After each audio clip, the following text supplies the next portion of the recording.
Assalamualaikum warahmatullahi wabarakatuh. Saya Adinda Renita Dwi Sekar Arum, NIM 2020-12031 dari kelas akuntansi A, akan menjelaskan mengenai fungsi staffing. Yang pertama, pengertian staffing yakni usaha untuk mengisi dan memenuhi kebutuhan tenaga kerja manusia dalam suatu organisasi.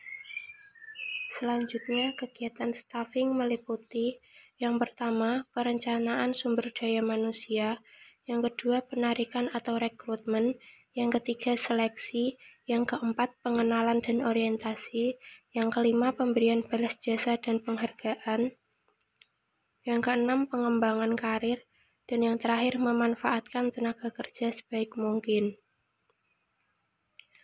Untuk yang pertama, perencanaan sumber daya manusia, yakni penentuan kebutuhan tenaga kerja baik dalam hal jumlah maupun mutu tenaga kerja yang dihubungkan. Ada 4 langkah perencanaan sumber daya manusia. Yang pertama, untuk kebutuhan masa depan. Yang kedua, untuk keseimbangan masa depan. Yang ketiga, untuk pengadaan, seleksi, dan pemberhentian. Dan yang terakhir, untuk pengembangan. Yang kedua, penarikan atau rekrutmen, yaitu penentuan sumber-sumber tenaga kerja yang akan ditarik. Yang ketiga, seleksi, yakni pemilihan tenaga kerja potensial untuk menduduki suatu jabatan tertentu dari lamaran yang masuk. Macam teknik seleksi ada 2 metode. Yang pertama yaitu metode gawang berantai. Metode seleksi di mana calon pegawai diseleksi secara bertahap. Yang kedua, metode kompensatori, yakni metode seleksi di mana calon pegawai diuji sekaligus tanpa ada pentahapan. Yang keempat, pengenalan dan orientasi. Masa orientasi adalah waktu yang digunakan untuk perkenalan pegawai baru kepada pimpinan dan teman kerjanya. Yang kelima, pemberian balas jasa dan penghargaan. Balas jasa atau kompensasi adalah pemberian penghargaan langsung maupun tidak langsung, finansial, non-finansial, yang adil dan layak kepada karyawan atas pencapaian tujuan organisasi.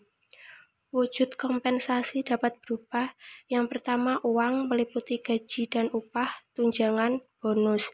Yang kedua natura berupa beras, gula, kopi, minyak, obat-obatan, dan yang lainnya. Yang ketiga kenikmatan, yakni fasilitas rumah, kendaraan, kesehatan, dan lain-lain. Yang keenam, pengembangan karir, yakni memajukan atau mengembangkan tenaga kerja dengan memberikan kenaikan pangkat dan lain-lain. Yang terakhir, memanfaatkan tenaga kerja yang ada dalam organisasi sebaik mungkin. Selanjutnya, transfer. Transfer atau pemindahan pegawai adalah usaha untuk meningkatkan kembali pegawai pada jabatan yang paling sesuai dengan latar belakang pribadi pegawai yang bersangkutan.